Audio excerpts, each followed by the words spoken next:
So let's just get started.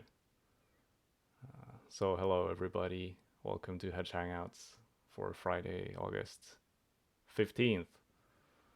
Um, I'm Day, obviously. I'm here with Chris, and we're gonna co-host this Hege Hangout, and we're gonna talk about crypto for the next hour or so. I'm gonna start out with a short market update, see what's been going on in the market since last week. Then we'll dive into the main topic for today, which is going to be about the new mobile phone that Solana just launched. So we're going to talk about that and a few things maybe that are related to that. Then we'll talk a little bit about what's going on in Hedge, and at the end we'll open up for questions and comments. So you can ask us anything you want. We'll do our best to answer, and if you have something that you want to talk about, you are welcome to do that. If you don't want to speak, you can just type your question into the chat, and we'll keep an eye on that. If you have questions or comments that are related to what we're talking about, as we're talking about it, we're probably gonna address them straight up. But if you're asking something that's not really related, we'll probably save that for the Q&A part. Yeah, cut you off. So that's pretty much it. I am recording this call. Actually, for real this time. I have figured out how my recording software works, and I'm recording it, and it looks like it's working, and I'm gonna post it to YouTube later. So yeah, that's pretty much all I have for an intro. So let's just dive into the markets. Well, before we do that, I got a couple points to update on Hedge itself. We gifted our very talented artist Nijat a NFT this week. But can we not? Nijat, sorry to cut you off, Chris. Can we not do all the Hedge stuff after? Because I thought we would go through the new stuff first, and then we can talk about Hedge. That's fine. If that's okay. Then we get plenty of time to cover Hedge at the end. So I suggest we start out with the markets. Is that for me to talk about? No, that was me. So yeah, I'm gonna hand it over to you, Chris. Just tell us what you see in the markets. Two major points in the markets. Well, a couple of things. One, Bitcoin still continues its gradual climb. We've seen Ethereum really rocket over the last few weeks. I think that's the major narrative right now in the cycle. Usually this is really good because Ethereum pumping is usually a sign that the non-Bitcoin projects are beginning to grab that attention. Why this is happening, nobody's entirely sure, but it is believed that maybe people are jumping on to a new bubble involved in investing in companies that are buying Ethereum. So if you remember Michael Saylor and his company MicroStrategy, now just called Strategy, was selling stock essentially for people to invest in his Bitcoin buying effort. So other companies have picked this up, and they have felt that, well, this market is saturated, so they are now moving over to do the same thing in Ethereum. And this offers potential for people to make like 20 times, 30 times their money on some of these companies. But at the same time, it's a very high risk strategy. My view on this is that some of these companies are already overvalued. In some cases, like Ethereum can be bought for $9, whereas stock can be bought for like $30 already. So this is a bubble in the making, as far as I can tell. When people are interviewed on this, they basically say that. I remember this one interview with a company doing it, and his only argument is speculation. He doesn't say that exact word, but that's basically what he's talking about, like, the tulip craze of the 17th century or any other speculative bubble. So when the bear market hits, a lot of these companies will get wrecked, and their stock prices will essentially no longer reflect bubble prices. So if you guys see this, be careful.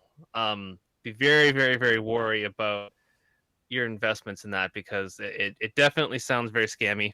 Some of these companies don't do anything other than buy Ethereum now. They basically have no other product. So, invest at your own risks. Other than that, the other two major points this week that I have been following is the BLS nominee. So if you remember last week, the jobs report came out and it was revised down. So the numbers were significantly off for previous months. This is common. Usually what happens is that bigger companies provide their data first, small companies kind of lag a little bit. So the numbers get revised. They were significantly down. I think this is the most significant revision for job numbers since the 1990s. So there was this sort of market theory going on in the markets that, well, there's been Trump tariffs and a lot of economists were spelling doom and gloom, but didn't matter. The markets were rallying, stocks were going up, Bitcoin was going up, the economy was still strong. Well, that narrative isn't exactly completely correct. It's obvious that the job numbers have been pretty weak. While firings are not particularly high, hirings aren't either. Usually, the American economy, for example, puts out, I think it's 140,000 jobs a month on average. So it's way down from that, way down from that. That's been some shocks in the market. But I think what really shocked the market more than the report itself was the fact that Trump fired the head of the bureau that manages that jobs report for the job report. I mean, that's unprecedented. I don't think that's usually a very good sign for a merit-based democracy to do something like this. This is the kind of stuff you would expect from a democracy. So a lot of people invest in the American stock market because they rely on good numbers. They expect that the bureaucrats that are providing these numbers are doing so without pressure from politicians. Uh, in a banana republic, they just publish the numbers that whatever the government says to publish, so nobody trusts it, right? Or in China's case, they essentially stopped publishing numbers entirely. So you don't trust the market like that. You don't know what to believe in a market. You can't make sound investment decisions based on false numbers. So firing the BLMS commissioner was a worrying sign for future reports, because even the Fed, right, when they set interest rates, which is really important for crypto, they need good data. They can't set the interest rates on bad data and expect a good result, right? So Trump has picked a replacement. This is one of these Project 2025 individuals, unfortunately. So we can probably expect them to basically just do whatever they want in terms of numbers. I'm hoping the Senate does not confirm this individual.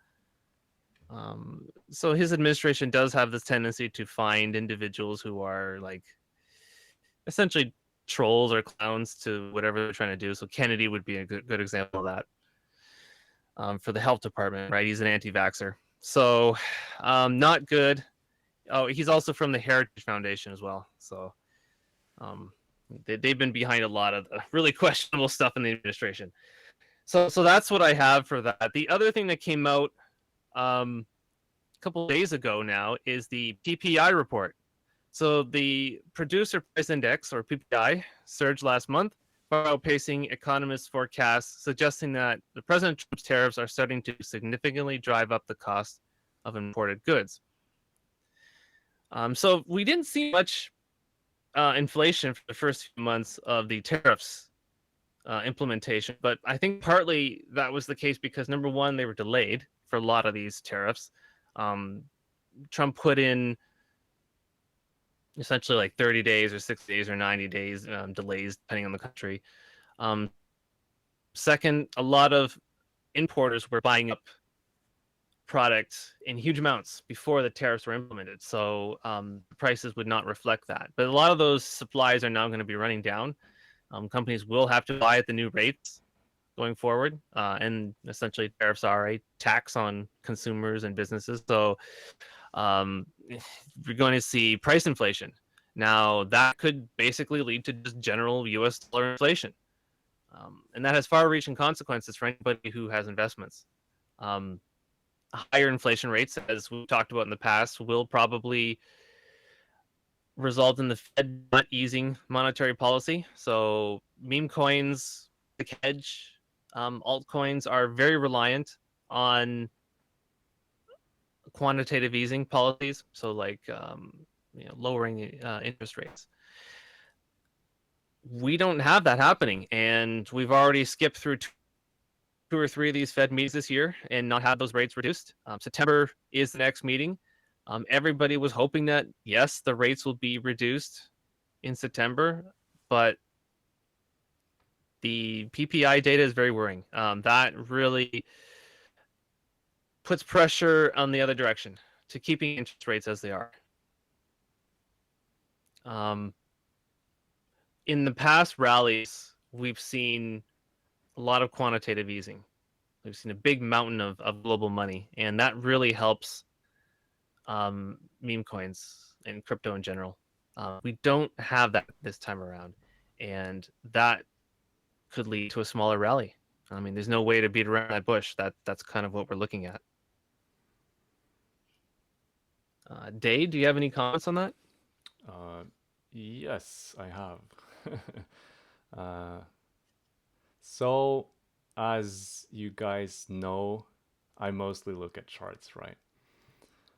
And I completely agree with you, Chris, that a lot of these bullshit things that the Trump administration are doing, it's really gonna hurt long term. So I completely share that concern. On the other hand, just looking at the charts right now, they look super good. Like we had that job revision scare the other week that you just talked about, but the markets pretty much shrugged that off. Then we had some good inflation data coming in this Tuesday, and the markets like that. And then yesterday we had the bad inflation data, and the markets mostly shrugged so far. And the market still thinks that we're on set for a September rate cut. And yeah, markets are saying we're not too worried about this for now. And so that's what I'm seeing right now. Sure, there are a bunch of things macro-wise that could be concerning, but for now the charts look good, and that's what I care about. So the big theme, of course, in crypto over the past week has been Ethereum rallying, like Chris just mentioned, and it's been breaking out versus the dollar, and it also looks like it's bottoming out against Bitcoin. And this is usually how alt seasons start. And I actually called alt season 3 or 4 weeks ago. I'm not gonna go into the details. I have a pinned post on my X account where you can see the chart that I based that on if you want to know. And Ethereum rallying is a further sign that this has actually happened. We're getting alt season. So let me take a step back here and explain what I mean by alt season just shortly. We've talked a little bit about this in the past actually, but I'm just gonna make it super clear. So when I talk about alt season, I talk about a time when the altcoins. I talk about a time when the altcoin slice of the crypto pie is growing, so to speak, which is to say that everything is pumping, but smaller coins are pumping even harder than Bitcoin and the other large coins. And it usually starts out with the bigger altcoins, rallying, and then later on, the small ones catch up and pump even harder. And if we look to the past, this alt season that I'm talking about, it has only occurred once per cycle. And it has lasted for about 10 months, both in 2017 and in 2021. And those 10 months have been the final 10 months of the entire cycle.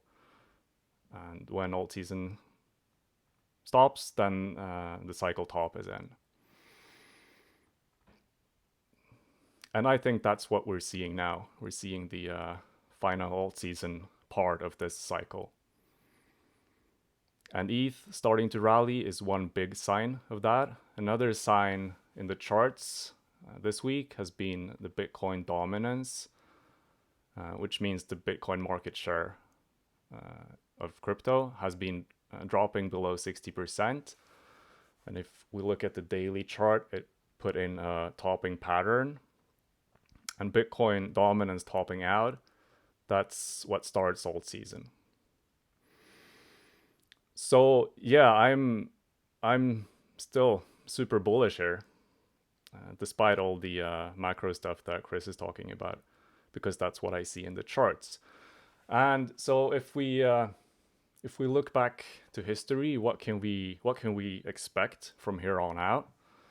As I said, in both 2017 and 2021, Altseason lasted for about 300 days or 10 months. And that's measured from the time that Bitcoin dominance topped out until the top of the entire cycle. And if we apply that timing to this cycle, that will mean that the cycle will not top until April 2026, which is a lot later than what most people expect, or at least later than many people expect. So if that's how it's going to play out this time, I think a lot of people will be caught off guard. Of course, it could be different this time. We don't know. But let's just, like, looking at history like this is a way of kind of assessing what's reasonable. So just given historical data, it would not be, that was me, sorry. It would not be unprecedented if this market actually keeps rallying all the way until April. I mean, it could be different this time. We don't know, but that's what history suggests right now. So that's pretty much what I have to say about that. I also want to say that, like, the best strategy always is to stay flexible and just keep watching the charts week by week, right? Because you do not want to get married to some idea you have of how things are going to play out and then just be blind to what's actually happening. So I'm just going to keep watching the charts. Also, I'm going to post all my thoughts on X, so you can follow me there if you want to know what I think on a week by week basis. But yeah, that's pretty much what I have. I'm bullish. I think Altseason is upon us, and it could go on all the way until April next year. So the way I look at it, if you've recently watched one of Ben Cohen's videos, he took a look at the last 3 cycles for Bitcoin, and he basically pointed out that the current cycle is functioning more or less in the same way that the previous ones were doing for Bitcoin. So you had that rally in July and August, and that's been true in 2013 when it reached a top. It was true in 2017 when it reached a top, and it was true in 2021 when it reached a top. You had that summer move, and then what you typically had in September was a back to the support band move for Bitcoin. So I would not be surprised if we saw Bitcoin go down in September. And this will probably depress the meme coin market to some extent. That's kind of the direction I'm seeing it right now. That doesn't mean it will happen. It's just a theory. I could play very much differently this time around, but I see a move back to support in September, followed by the final rally in October and November. That's what past moves in the market indicates to me. But Bitcoin is more consistent with following these patterns than the alts are. So alts, like Day said, and I completely agree with him. We only had really two actual alt seasons, and one was 2017 and the other one was 2021, in which they lasted for months. We've only had one alt moment in the cycle, and that was in 2024, near the end of 24. Arguably, even the beginning of 24 had kind of one of these moments as well, but they were very, very short-lived moments. Nobody here in Hedge has ever seen a true alt season. So we may see that, I think, at the end of the year. That's what I'm seeing. It doesn't matter if we do or not for me. I will hold until we get the pump for sure. There's no question I won't touch my stuff, but in retail always does return. I do think that we will see it again. It's just a matter of when.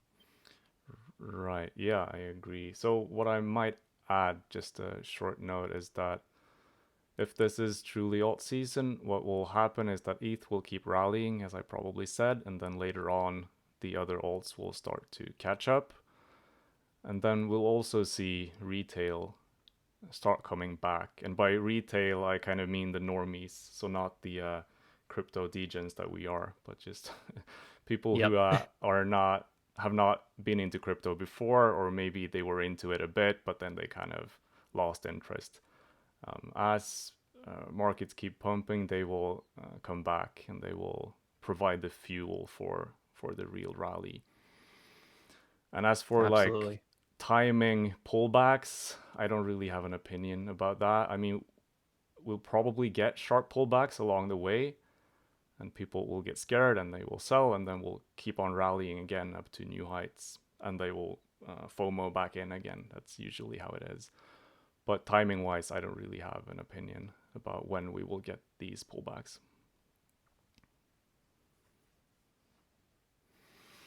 Okay, I think that covers the market discussion. Yeah. Should we talk about Hedge a little bit? It's either that or we talk a little bit about the Solana mobile phone first. Right. I don't know which order do you think is Let's best? do it. Yeah, let's talk about the phone. Right. Do you remember the first Solana phone, Chris? Yeah, I do. I do. That was last year, I think, wasn't it? I think it was announced 2022 already, actually, summer Oh no. 2022. That was even before FTX, actually. And then they launched it in 2023, like in summer 2023. Maybe we should back up a little bit here and give some some context. So Solana just launched their new mobile phone called the Solana Seeker. I think they announced it like a long time ago, but it just started shipping. It's $500, and they've already shipped out 150,000 pre-ordered units. So that's quite a lot of phones actually. Um, So my question for you, Dave, why would I buy the Solana phone? so uh, you would buy this phone if you're like a hardcore crypto geek, I guess, a Solana lover. The main thing that it has is really two things that it has. It has a hardware wallet built in. So basically, um, I guess some of you might have hardware wallets like ledgers, for example, that help keep your crypto safe. And this phone has one of those built in. And what that means in practice is that there is um, there's a way for the phone to keep your seed phrase safe and completely inaccessible for the operating system or any other apps. So it's impossible for a hacker to get to your seed phrase. That's pretty cool. So that's built. Especially since when you buy a hardware wallet, they're usually what are they, $100 to $200? Yeah, I think at least like the fancy ones, they're pretty expensive. So yeah, this Seeker phone has one of those built in, and of course because it's built into the phone, it makes it much more. It makes the integration much more smooth, right? It's much easier for the apps to integrate with the wallet that's already built into the phone, and it makes the user experience much better. So that's one reason you might want to buy this. And then also, each phone has. So when you get the phone and you start it, it generates its own NFT that's tied to the phone. And then that NFT can be used for airdrops. So various crypto projects will airdrop things to owners of the Solana Seeker phones. So you buy the phone and then you will get a bunch of airdrops. Do you remember, Chris, the Bonk airdrop for the original Saga phone? Very vaguely. Right. So Wasn't that a disaster?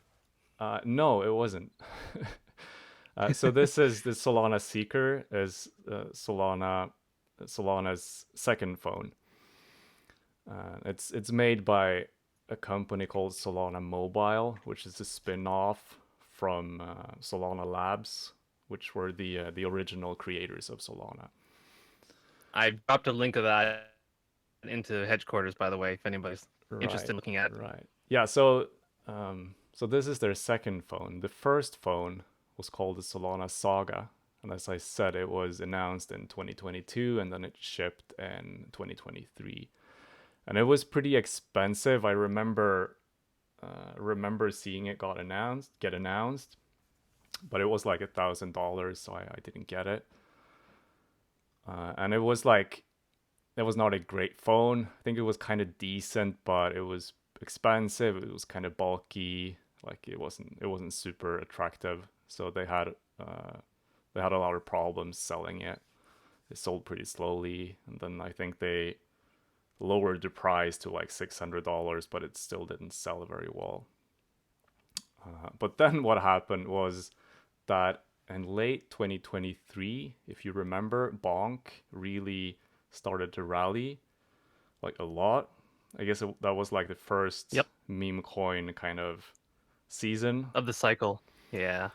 And then, as it happens, Bonk had airdropped a bunch of Bonk to all the Solana Saga owners. So if you had this Solana Saga phone, you got the Bonk airdrop. And with Bonk pumping so hard, at one point the actual value of the airdrop to the phone was higher than the price of the phone. So you could literally buy the phone, sell the Bonk, and you would get money. So that made a bunch of people buy the phone, of course, and they sold out all the units in the end. And then they decided, because this turned out to be a success in the end, to make this second phone, which is the Solana Seeker. So those are two reasons to buy this phone. First is that you get the hardware wallet built in, and then that you might get airdrops that could turn out to be worth more than the actual phone cost you. Now, I'm going to play devil's advocate here and say, why would I want my hardware wallet to be my phone? Because think about what device is most likely to be lost. Your phone, because it's always on you. It's in your pocket. It's a high value device. If thieves want to steal something from you, it's usually your phone. Um, I would imagine that you would probably want your hardware wallet to be in a separate place, not being carried around with you. What do you say to that, Day? I mean, there's certainly some truth to that. I wouldn't store a lot of money on my phone for sure, even if it had a hardware wallet. But it's super convenient. Like if you think of it as like a spending account or whatever, you just use it to like you would use a regular wallet with not too much money in it. Then I think it's super convenient. I'm looking at the specs here, and I mean they're not bad. It's got an OLED screen, 8 GB of RAM. It's reasonable. It's modern. Um, where is the? I can't.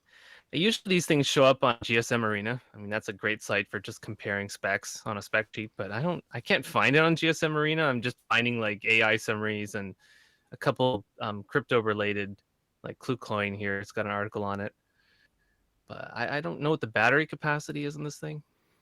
I think it's pretty decent. I think like their first phone, they really like went all in on the hardware and made it like pretty big and pretty beefy. For this one, they've slimmed it down a little bit, and the hardware I think is still good, but it's not like super fancy.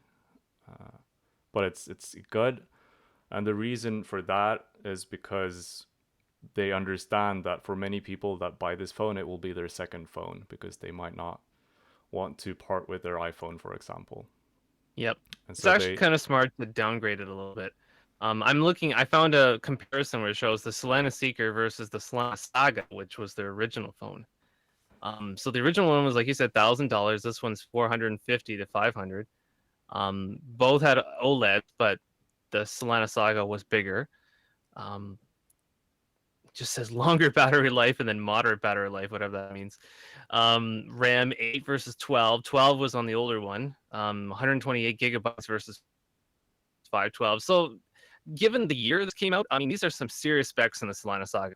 So I can kind of see, like, I can understand both arguments. I get why you'd want your main, because if it's your main phone and you're carrying it around, you want it to be high quality but at an affordable rate. I don't know, 1,000 back a couple of years ago. Yeah, I mean that would be about average at the time for these specs. But if your Solana phone is just your crypto wallet device slash access to your wallets kind of device, then you don't really need it to be super high end. yeah, and it's not like you're not really, well, you're not gonna want to like pay $1,000 for like a second phone. That's, at least for me, that's too much. But yeah, apparently the Solana Seeker, they've already sold 150,000 units, so apparently there is demand for it. Yep. The one thing that maybe I would call out with this device, and this is a pick on my part, I have a OnePlus 13. I love it mostly because the carbon battery. It has this newer battery tech that is just only starting to appear in Western phones. Carbon silicide, I think it's called, and it's amazing. I get like 2 or 3 days of battery life on this device. I have optimized it. I've gone through like every single file that's operating in the background, and I've removed anything that I don't use. But it charges. It has 80-watt charging. It has 50-watt wireless charging. You just don't see something like that on a Samsung or an Apple. It can charge. It has huge capacity. So I wouldn't buy a main phone without a battery like this anymore, because I found that was the biggest upgrade I've had in years on a phone. So that's just my two Yeah, yeah, we'll see. cents on buying the Solana phone. Yeah, I'm not gonna buy it. I think no, but I can see why, if you're into crypto, if you like Solana, I could see why you would get one. Uh, it's like this is not at all the first crypto phone. There have been a couple of attempts over the years, but none of them have been like remotely good. I think the Saga, Solana's last one, was the best one so far, and that was kind of decent but not great. So we'll see if this one is is uh, is better. I think though, like if there is anyone who can do this, it's probably Solana. But at the end of the day, it's really cool to see this kind of ecosystem develop around Solana. Solana is clearly positioning itself as the chain for regular people in the future. Yeah, It makes the ETH feel very much like a dinosaur yeah. in some Also, ways. like I should talk a little bit about the third reason why you might want to buy this phone, which is really, I think, the big uh, the big thing here, and that's the App Store, right? So they have made their own App Store. They call it the DApp Store, I think, Decentralized App Store, because with the Apple Store for iPhone and the Google Play Store for Android, um, if you want to take payments through your app, they will take 15 to 30%. They will take a 15 to 30% cut of the payment, Apple and Google. And if you have something like, for example, Magic Eden, where you sell NFTs, there is just no way that you can work with that fee, because on an NFT marketplace like that, you don't own the NFTs. Magic Eden doesn't own the NFTs. They're just a marketplace. They're just connecting sellers and buyers, right? And the sale is done on chain.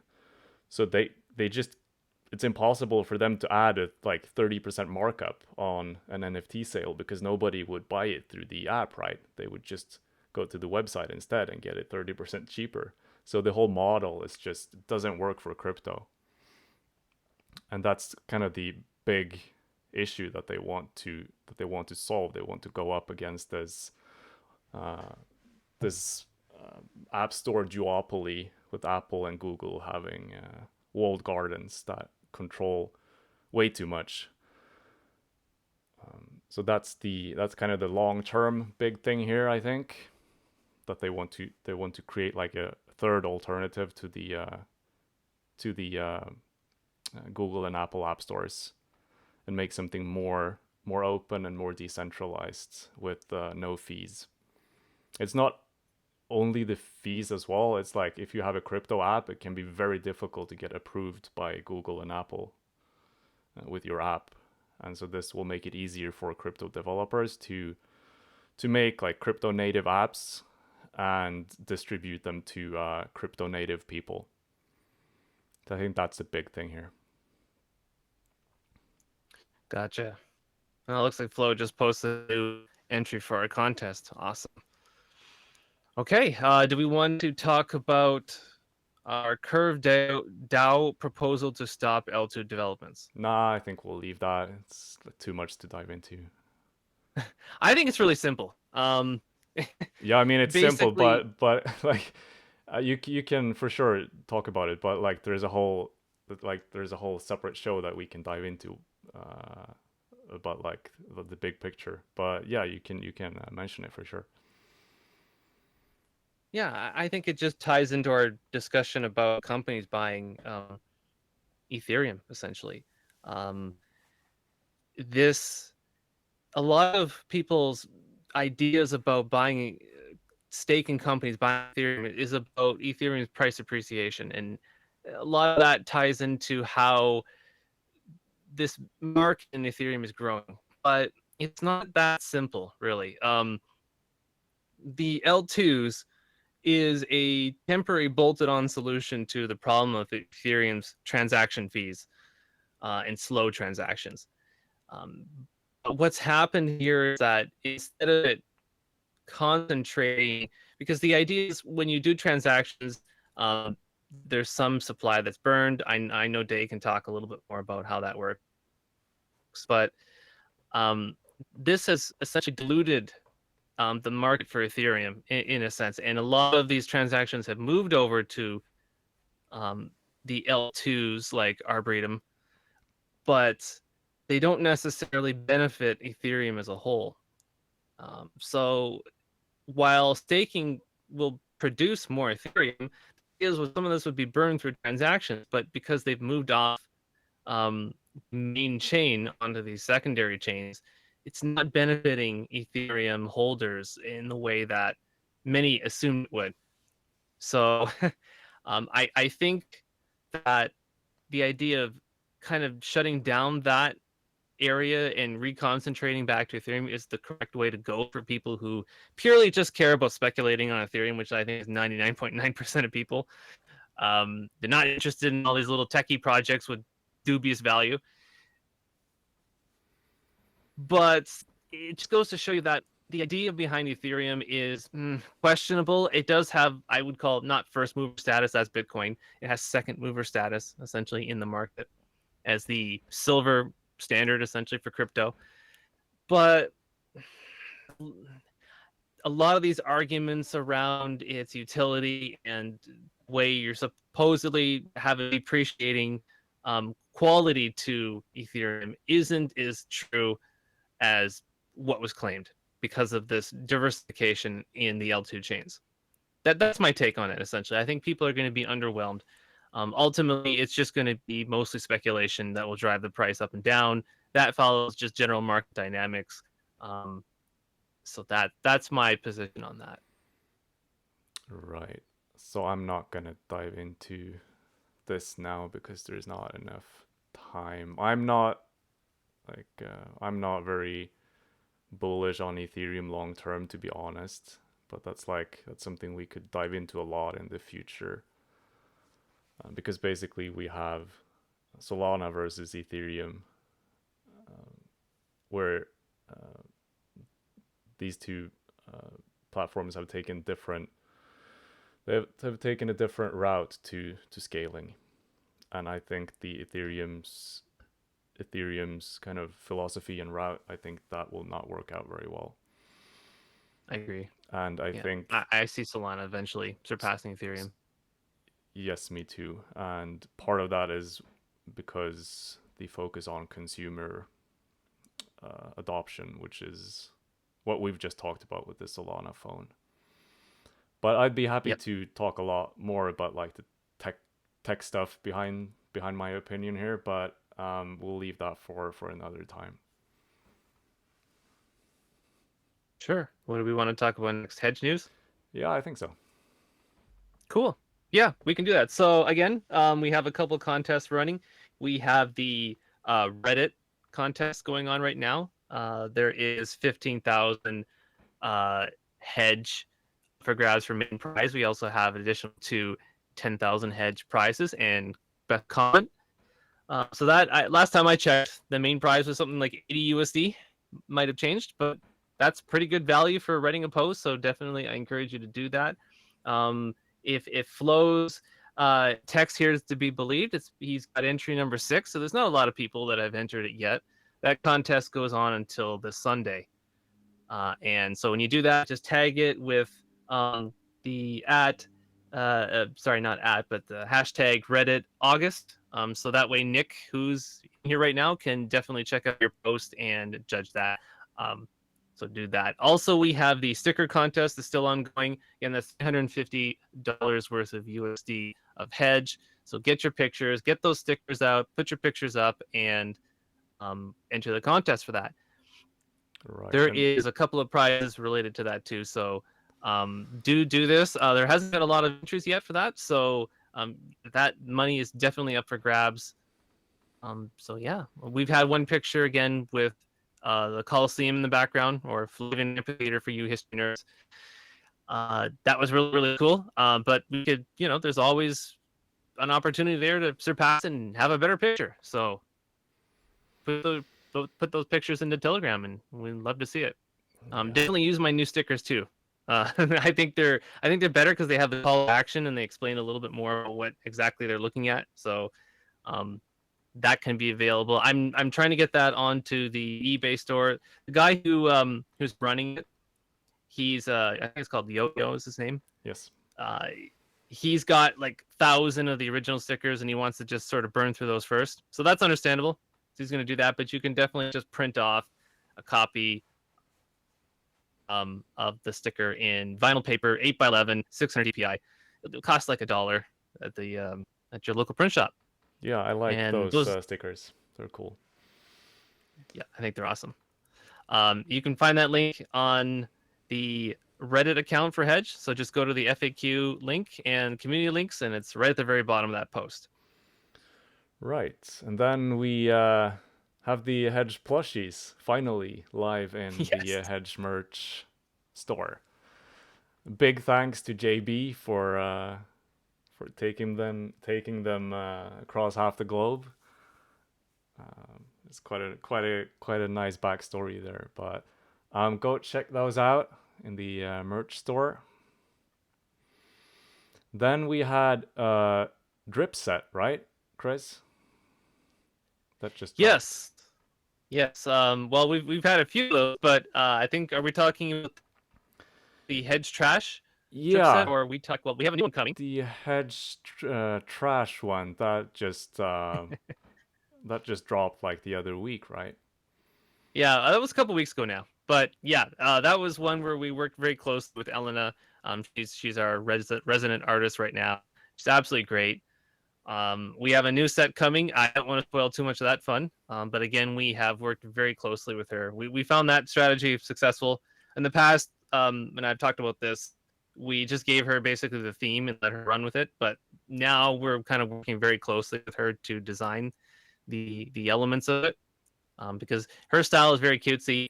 But I think most people here like something a little bit more comedic and a little bit more, a little less cutesy. So, we've been working with her for the elements, and I think it's going great. That's cool. I'm looking forward to that. Then there was something else I was thinking about. Yeah, as we talked about before, we have started working on a bunch of animations, and I think we dropped the first one on TikTok, right? That's right. Yep. It was good too. It was like 35 seconds, which is quite long for an animation. Yeah, and And yeah, so there'll be there's a lot more coming down the pipe uh, with yep, we've animations. hired Curve Animations, and like I said, they're professional. They storyboard, they colorize. There's a whole bunch of steps they do. That's super professional. So I can't wait to see more from that. I think the uh, first one we released was from Christian Rocket. So he's the good guy for tracing over stuff. But the curve animations, they like do everything. They draw it from scratch, no tracing at all. Yeah, So that's super cool. I'm really That's looking super hard as forward to well that. because with tracing day, you can just take somebody else's viral video and trace over it and kind of make it your own.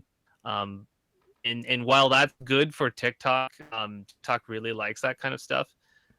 You take something that's already viral and you run with it. But making your own stuff is hard because then you got to come up with something that people will like. Yeah, I'm really looking forward to some more like lore and narrative videos or animations.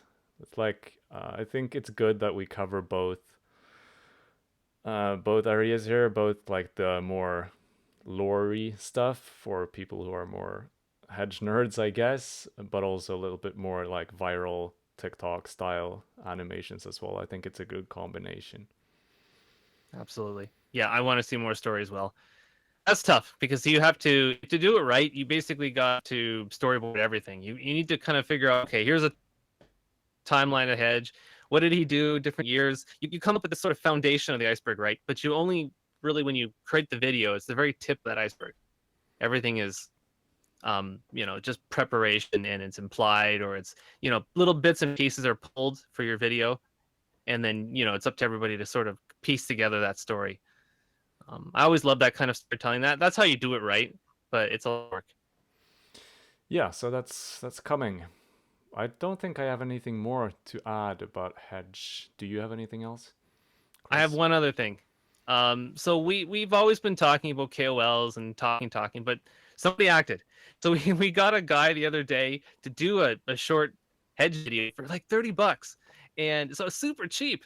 And people actually were watching. There was like hundreds and hundreds of views on this video, and the price surged for a few hours after. So we were really impressed by this. He's not some massive podcast or anything like that, but it did get attention, and it was, more importantly, it was good value for your money. So many of these guys charge way too much and delivered way too little. This guy, maybe this is the strategy to go find these small creators and who are not asking for a lot of money, and have them produce a 5-10 minute video.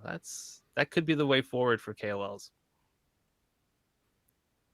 Yeah, it could be. I mean, I kind of like that idea of like finding the small and not yet discovered people and kind of helping them out. as they help us out.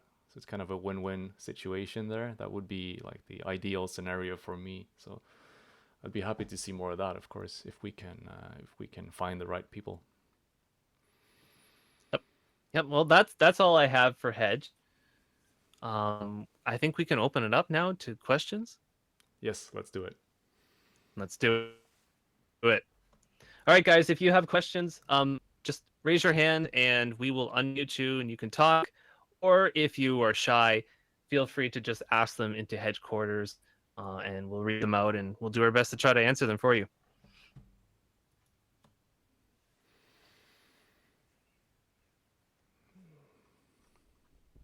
Ryan says here that there is a new hedge trivia video out, and he posted Let's the unmute link. Ryan. Yeah. He posted the link in the chat, so go check that out.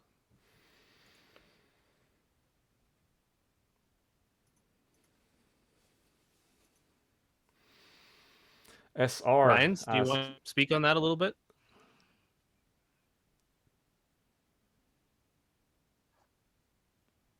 Okay, SR asks, when 1 billion at Uncle Fred?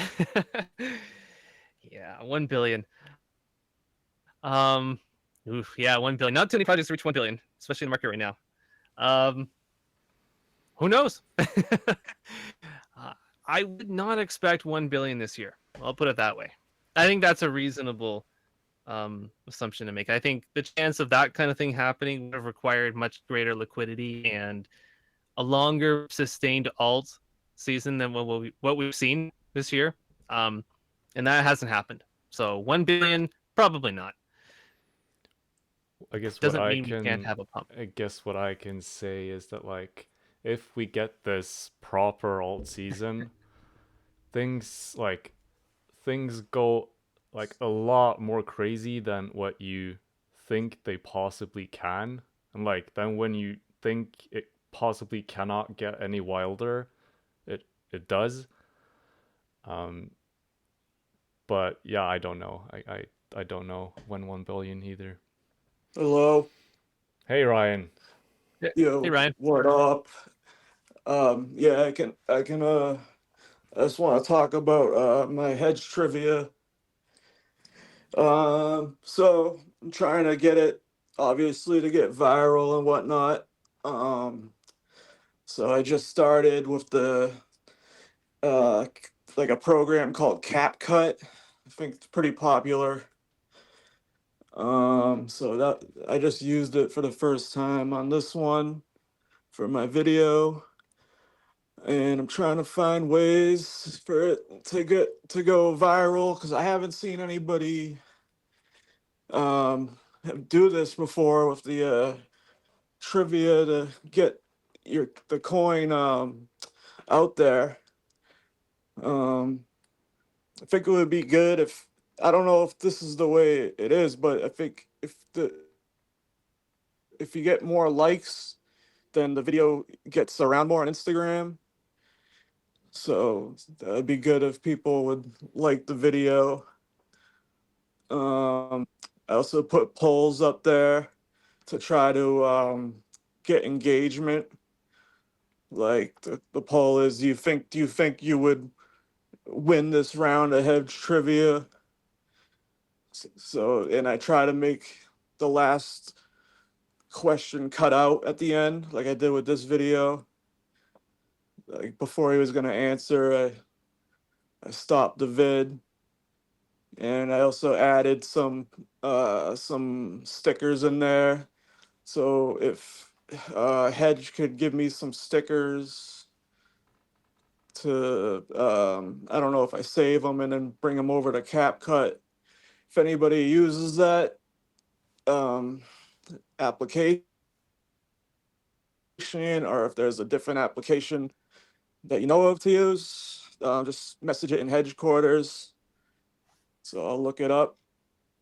I have like what I got like 5 more videos I can put up until I have to go out there again and do another round of trivia up at the Cape. So just getting better as I go.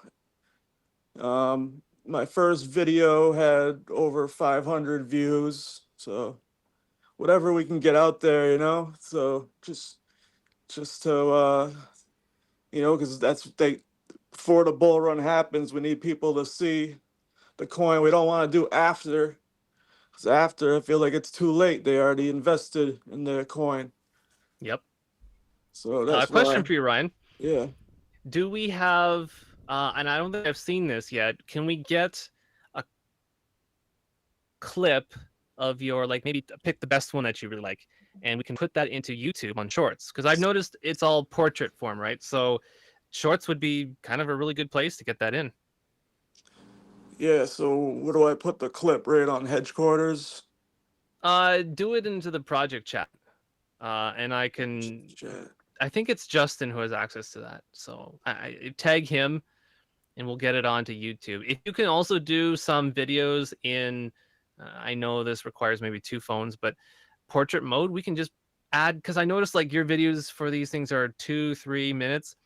That might be really good for just YouTube normal, but I don't think we can accept it in portrait form on normal YouTube. So we're limiting our audience there. If we can get like the landscape and portrait recorded, Yeah. that would be best, because then I can get it straight onto just normal YouTube.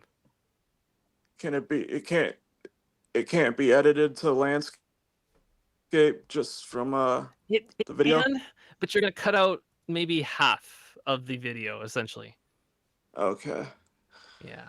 All right. I mean, I can. I'll definitely uh check it out on YouTube to see how I can do this better as well. If I can't get that, a lot of times that's the best way for me to learn things is watch a video about it. Um. It's actually easier to cut a landscape video than a portrait video. So All if you right. notice, a lot of the guys who do YouTube shorts, they'll actually just take a landscape one and they'll just cut it down.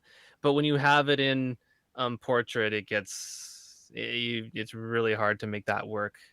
Yeah, you It's pretty only for much phones, right? like you have to put the black edges on it, pretty much, and All it's right. not super pretty. So yeah, Yeah. So yeah. So like, just I'm looking for advice basically from people if they have any advice, if they have any questions they think I should ask.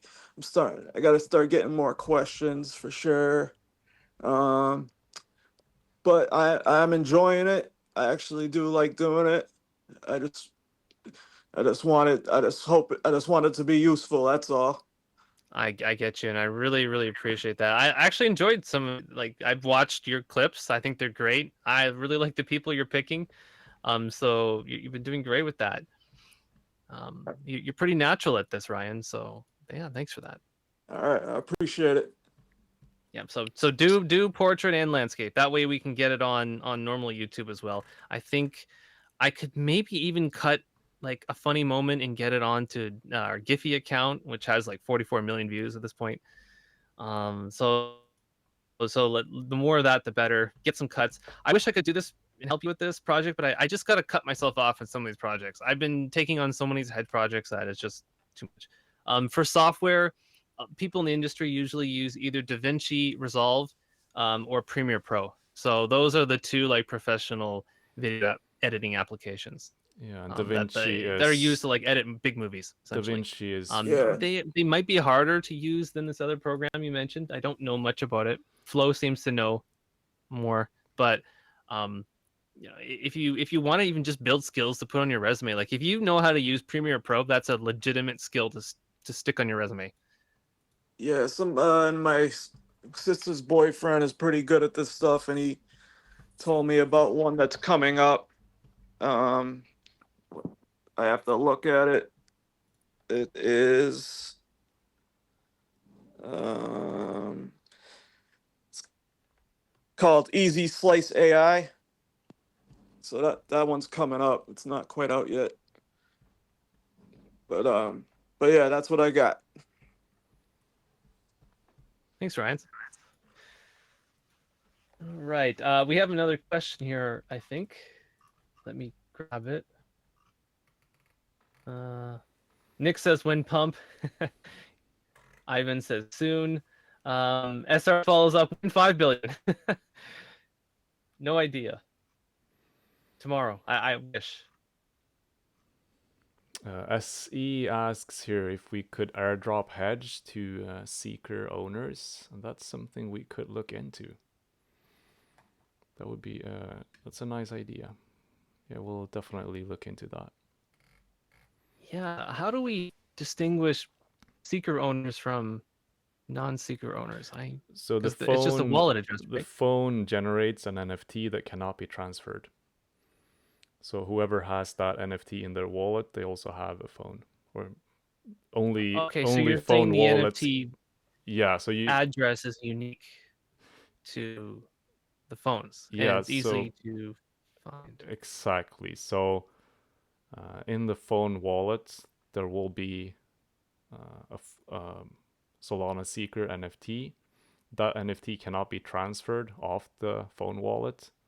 So you know that whoever has that NFT also has the phone. So you can airdrop based on that.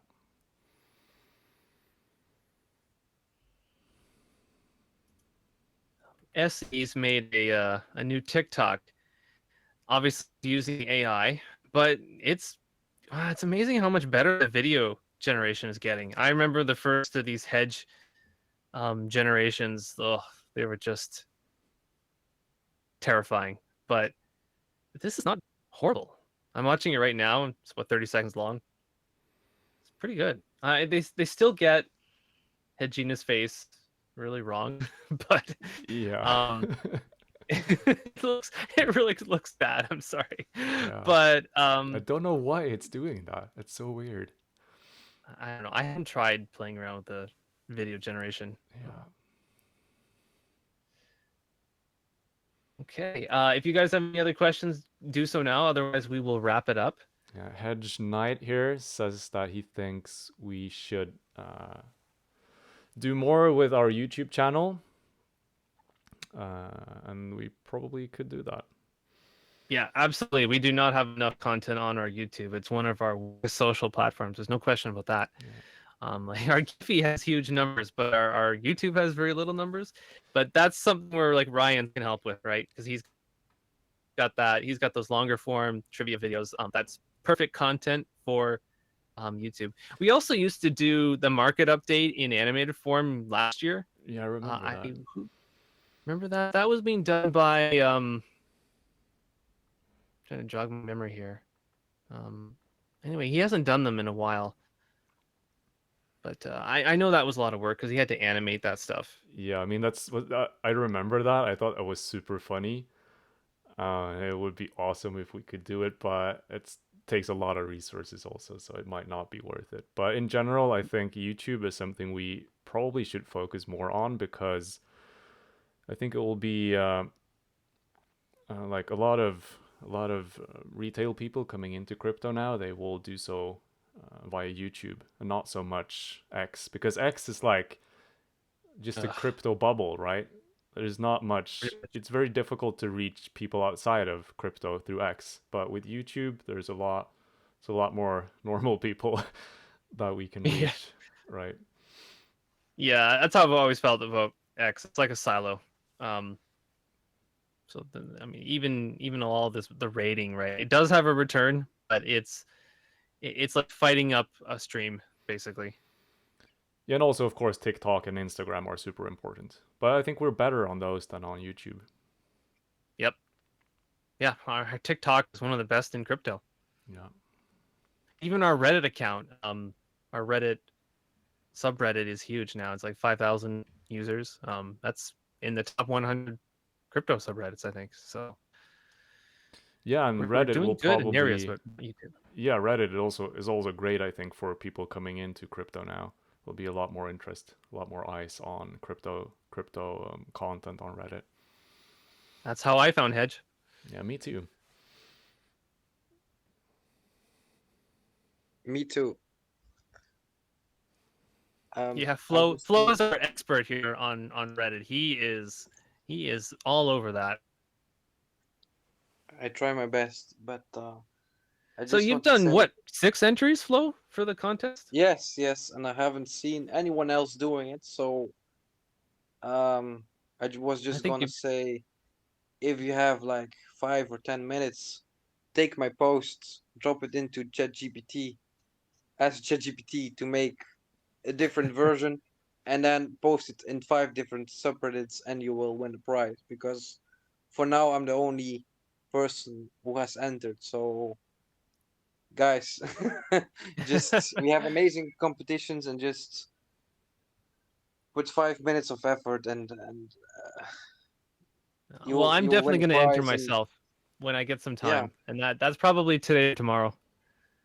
so you can promote Hedge and make some money on the side. So same Wow, for the 6 entries. stickers. Um, I've seen some amazing entries, but uh, it's an insane competition and with insane prices. So I was hoping for more people to enter. So this is why I'm asking you all to do a little effort, and maybe you'll win a big reward. And that's all I wanted to say. And thank you, Chris and Dave, for hosting this, and also RG Mac. I've seen your videos. I appreciate you a lot for going outside, promoting Hedge. That's something I wouldn't do myself. I'm just a Reddit poster. That's it. All right. Peace. Thanks, Flo. Yeah, thank you. And yeah, I agree. Listen to Flo. Post more, post more on Reddit. Well, I think that is it for today.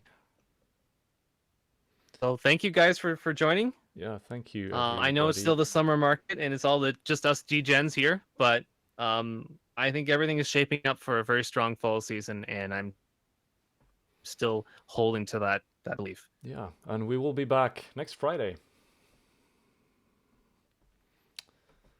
So yeah, take care until then, and have a nice weekend and a nice week.